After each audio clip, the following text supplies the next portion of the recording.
In this tutorial, you'll learn how to change a user's email address.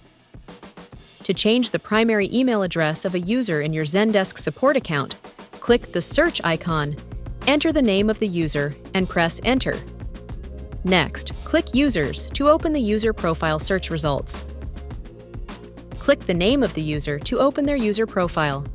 If the user has one email address, you can't remove it before adding a new one.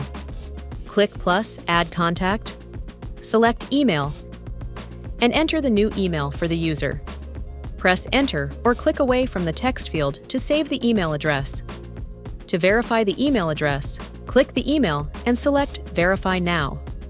Next, click the email address again and select Make Primary Contact to replace the original email address.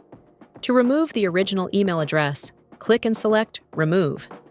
The user's primary email address is now replaced successfully. Thanks for watching.